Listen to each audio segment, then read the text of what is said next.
Welcome to Park Bench Interviews, hosted by Randy Goodman, Harvey Callis Real Estate, your real estate professional. Get to know our community, our businesses, products, and services that will elevate your life. Please welcome your hostess, Randy Goodman. Hey, it's Randy Goodman, and I am with Harvey Callis Real Estate, and I am super excited to be interviewing Lynn McIntosh. And Lynn, you are a relationship coach. You help men and women coming out of toxic relationships, so I love that. And welcome. Thank you for being here with me. Oh, thank you so much, Randy. It's great to be here. Thank you. Well, I'm thrilled to chat with you. I've known you for a few years. We have a few things in common, which yes, I love. And, I'm happy to have you share with us a little bit about you. So first, tell us a little bit about what do you do? Like, who's Lynn? Okay, so I'm a relationship coach, and I help people heal. They've been in a relationship with a narcissist. I'm educated in narcissism. And a narcissist is someone who's very self-absorbed, lacks empathy, entitled, and they're in a relationship with a narcissist. And the after effects of being in that relationship can be very negative, such as anxiety, depression, confusion, because they have their techniques of the way they want to work the relationship, and it's all about control. So the after effects of being in that relationship can be quite devastating, actually. Mm-hmm. So I help them heal from it, basically. Okay, I love that. So, Lynn, what made you get into this? Because I'm sure you weren't doing this your entire life. So what is the process of how you got there? Yeah, definitely not. Okay, so I've been in three toxic relationships with three different people. Wow. And I was always like reeling from these. I didn't understand why things were being said to me. I didn't understand why I was always feeling down. I couldn't get my mojo back. And I thought, what is going on? And one day I got fed up. I said, you know what? No, I've had enough. So I started to go into the positive thinking, law of attraction, mindset, the subconscious mind. And I started to really get heavy duty in the evenings into researching it and intensely. And it became a really interesting thing. It became a passion. So I was taking a small coaching course one day, and I had three people tell me within 2 hours that, gee, you'd make a great coach. And I said, oh, you're just saying that. And they go, no, we're not. Actually, we don't just say that. We turn away a lot of people, but we think you'd be a great coach. And I thought, I've never thought of it. And I said, well, I have had people come up to me through the years and say, Lynn, I have a problem, but I can't really talk to anyone, but I feel I can talk to you. Do you have a couple of minutes? So of course I would listen to them, but I've had that. And he said, have you had that said to you? I go, how did you know that? I have had that said to me. So that was how I became a coach, and the toxic relationship, having been in them. And I healed myself from it. So now I heal others that are in the same predicament, and I get them from this side to the other side. Wow. So. I love that you've taken that on. And it's really funny, Lynn, because quite often people end up in a career because of an experience they've had themselves. Exactly. Right? And you end up being more passionate about it because exactly. That's right. You got it. And not only have you been educated, properly academically educated, but you also have the experiential education as well, because you've actually experienced it for yourself. So, and there's lots of ways that people get into different professions. And this is probably one of the best ways, unfortunately, even though you had to go through it yourself, which we're sorry for, but it's great though, because my job is actually also my therapy. So right. Yeah, I get 2 in 1, right? But yeah, it is unfortunate, but it is quite prevalent out there, and a lot of people are suffering. But yeah, it is unfortunate, but it's all past now, and now I'm helping others, right? Yeah, absolutely. And it's great. Yeah. And what do you do for the community, like volunteer wise or giving back? What is your passion there? I give I give food to families that are in need. There's a center in town. Okay. I do it quite often, actually. I go in and I buy food and I give it to the center, Wow. and it goes to families that have been screened. They're screened that they need food. Right. So I provide food for families that are in need. I provide clothing that I don't use, that is still in good shape. Clothing. I'm with Toastmasters. It helps me with my speaking. So I've joined Toastmasters. I've been in Toastmasters about 2-3 years now. Okay. And we have a lot of fun getting up and speaking and sharing stories. But I think giving for me, has, when a narcissist is a taker. Right. So I was constantly giving, but getting nothing in appreciation for what I was giving. But when I gave to the center, I get a phone call saying, Lynn, thank you so much for your donation. It helped a family this week that was in need of food. And I get the acknowledgement that I gave. And it feels so good to be acknowledged, because when you're in a relationship with a narcissist, you get no acknowledgement for your giving. They just want you to keep giving and giving, right? And they just keep taking and taking.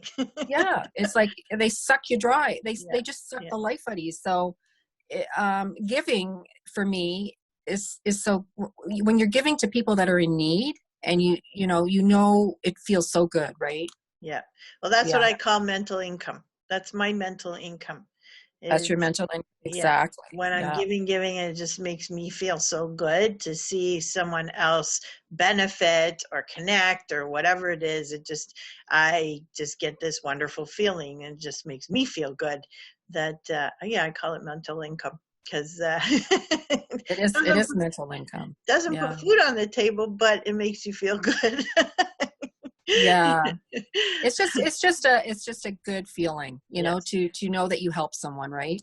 Yeah, absolutely. And after I give the food, I drive away from the center, and I drive away with that feeling of right on. You're going to help someone, and it's a really, it's a feeling money can't really buy, right? No. Yeah.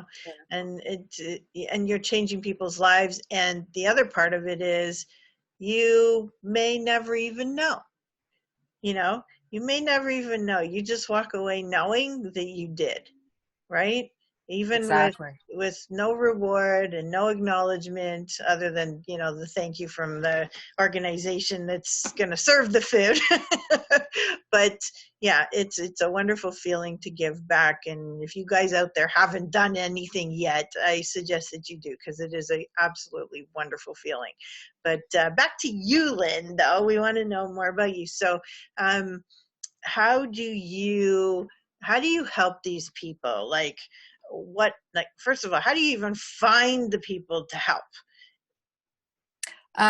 Through, you mean how, what, how do they, how would they come to you? How would you find them? How would you even know that somebody was leaving or wanting to leave a toxic relationship? Networking is one way. I go to a networking meeting. I was one just before this COVID-19 started, and she came up to me and she said, I told her what I did, and she says, actually, my sister-in-law is in really bad shape, and could I have your card? And she's going to give you a call. So, you have that happen. Or I've had a lot of people come up to me and say, my son, I had one there. My son I think he's a narcissist, and I really don't know much about it, but could we have a call, Mm-hmm. So it's people that they sort of get their antennas up when they hear what I do. Like they go, right, because they know someone that is probably a narcissist, but they don't know what it is. They don't know how to deal with it. Right. So when they hear what I do, they go, excuse me, oh, I think my mother could be that. So they're interested, right? Because they want to delve deeper into it, right? And see if they can find a solution or something like that. But a lot of networking. I get a lot of clients through just networking, just referral. I've heard, through the grapevine, what you do, and my aunt needs help or something like that. Right.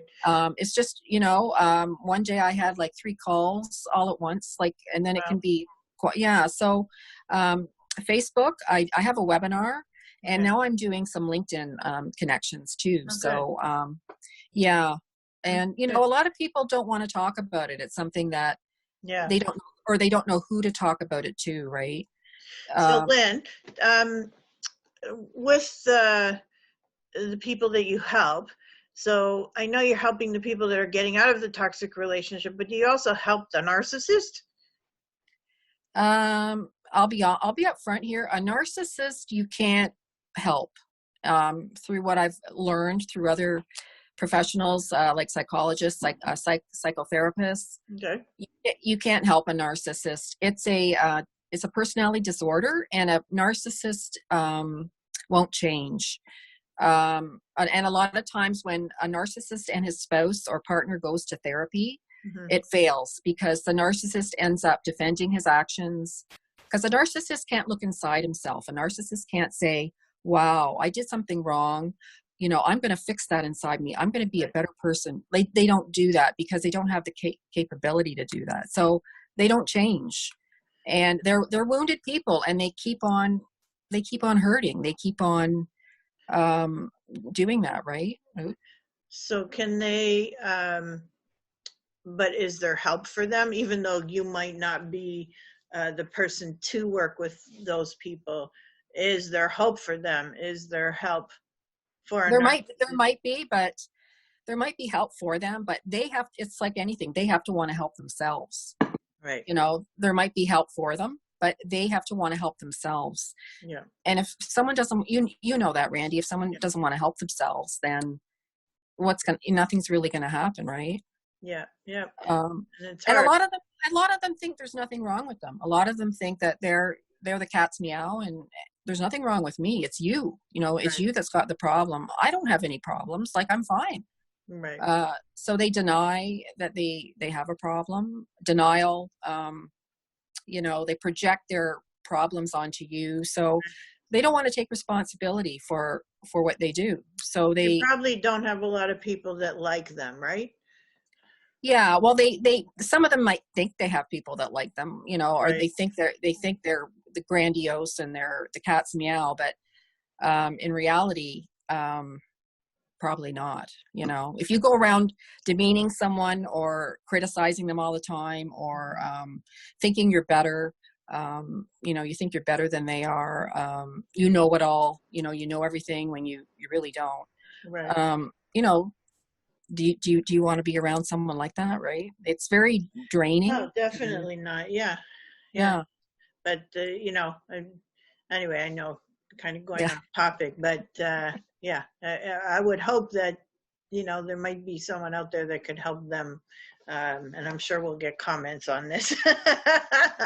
There are people that can help them, yes. Yeah. But they have to. Yes, there are people that can help them, but they have to want. The good thing is that Lynn can help those that have to deal with them.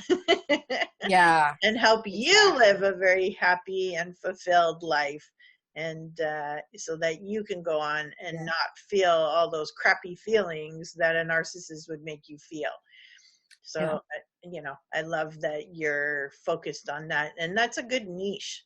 You have a very specific niche of people that you're working with, so that they're very clear to know that you are the person that can help them. And very interesting too, because I love the subconscious mind. I actually just got my certification for a hypnotist. Oh, good. I took a course.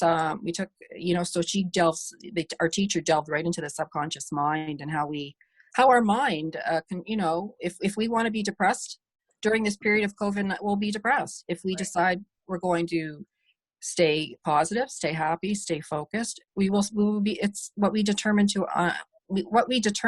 how we want to think is what we will be, right? Yeah. So it's up to us. We have the control. The subconscious mind is a very interesting. Oh yeah. How it determines the decisions we make, right? It determines our life and what we think and how we perceive things and how we want to deal with something, right?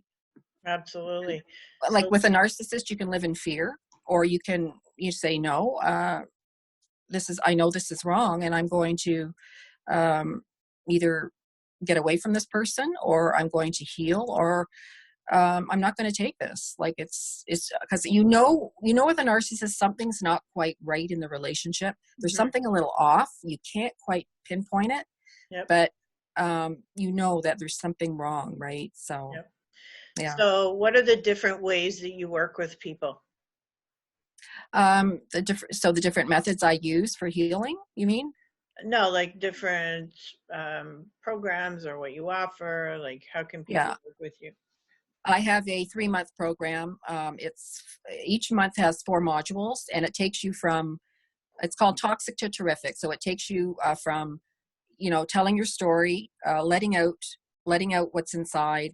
So you have room to heal, because when you're in a relationship with a narcissist, you're carrying a lot inside. You're carrying a lot of stuff that you're carrying through day by day by day. So through healing, you have to talk about it. So that's the first step. And then we talk about fears. We talk about self-care. We talk about doing a life audit, like where are you standing right now in your life? So I go from past to the present, and then to the future, where you want to be in the future. What do you want your life to look like when you've healed? Like, what are your goals with your career? What are your goals with your relationships? How do you want to have better relationships because you've healed? How do you want to have a better relationship with a partner? How do you want to have better relationships with your kids? Maybe this narcissist, your relationship with your kids is suffering because you're always angry, you're always upset. So when you heal, you're happy. You're happy with yourself, and you have better relationships. Right. So I have this course, and there's a small, medium, and the larger course. So it depends on what you want to, either what you can afford or what you want to do. So that's what I do. And there's different methods I use for healing in the course, and they heal from feeling, depressed and down and low self-esteem, and they come out feeling joyful and confident and happy, and like they're not even worrying about this narcissist anymore, right? And some of your options include coaching directly with you? Yeah, there's we have a Zoom call once a week. They have PDF like sheets that they work on. We have a live phone call asking each week when we're stepping up to each module what they've done. They have homework through the week, and then what they've done, and what they accomplished, and then we'll move up to the next level. So it's a healing process, right? So, and it's really interesting to do it. So how would they contact you? I have a website. It's lynnmcintosh.com, or they can on Facebook, Lynn McIntosh, Relationship Coach. They can send me a message. My email is lynnmc@live.ca. And that's Lynn with 2 N's. Yes, it's lynnmc@live.ca. And Lynn McIntosh, lynnmcintosh.com. Yeah. Website, email, or Facebook. Just send me you'll see under my profile picture, it says Relationship Coach, helping people heal. Okay, perfect. And we'll have all the links and contact info for you guys below. And is there anything that you'd like to say to people, a tip or a final comment before we sign off? Well, during this period, if you are in a relationship with a narcissist and you're in 4 walls, you're in self-isolation, when you're in the 4 walls with a narcissist, don't argue with them, don't criticize, don't react to what they do. The best thing to do is, it's called background noise. You just agree with them. If they want something, you get it. You don't criticize, you don't disagree with them. You don't cause conflict. You stay sane in 4 walls with a narcissist. Just background noise. You're a non-entity. You just agree with them. If they need something, you're there, but you're not there fully. Sort of like a smartphone app. You're just sort of there. You're just there, like white background noise. Don't cause a disruption, because when narcissists right now at this period, their grandiosity is sort of suffering, because they're like everyone else. If they get this coronavirus, I don't want to be negative, but they could die. They're like everyone else now. They're vulnerable. Like their grandiosity is being threatened, right? So they could be very aggressive, emotionally, or when they talk, they can be very aggressive and want to fight or want to whatever. But just do this be a non-entity and do the white background noise, and eventually even this method will wear out, because when you're in four walls with a narcissist, they need someone to project, and you're there, and not because you've done anything, but just because you're there. So it's too bad, it's just the way they work. Yep. So once again, say your website again. It's lynnmcintosh.com, lynnmcintosh.com, or it's lynnmc@live.ca. Okay, perfect. Yeah. Thank you so much, Lynn, for being on with us and sharing. I think you gave some great advice, and hopefully we'll all, survive through everything going on now and be able to get away from the narcissists. Well, thank you so much, Randy, for having me, and I hope your family, everyone's doing well, and your sons and Benny. Say hi to Benny. Say hi to Jamie. Okay. Thank you, and your kids too. And and take care. Thank you for being on with me. Thank you for having me. Thank you. Thank you for listening to this interview hosted by Randy Goodman. We hope you will take action and connect with the incredible business people and leaders in our community. And remember, Randy is always here to answer any questions you have regarding your real estate needs. Be sure to register on the website and stay up to date on what's happening in your area at parkbench.com/millpond.